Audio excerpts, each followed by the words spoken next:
welcome sa vlog ni Gandang Kulasa. So yan po, 8:30 pa lang ng umaga, pumila na kami. Walang mabila na tubig. So yan, lipat kami sa iba, wala rin pong tubig. Puro urunsya, puro ganyan. So nakabili naman ako ng Aquarius, tas yung urunsya na tinitimpla ba. So gabi pa lang, in-announce na 10 PM pa lang ng gabi, wala na talaga mabila ng tubig dahil nagtry akong lumabas kahit masama po pakiramdam ko. So yan, lipat kami sa iba, 10 pa ng umaga bukas, kaso maghintay kami ng 30 minutes. So yan po.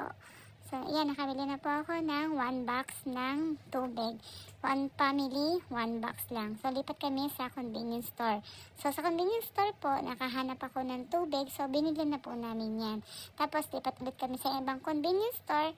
Buti na lang meron po. Ngayon wala na. Gantong ubos na. Parang last na po yan. So thank you for watching. Bye bye.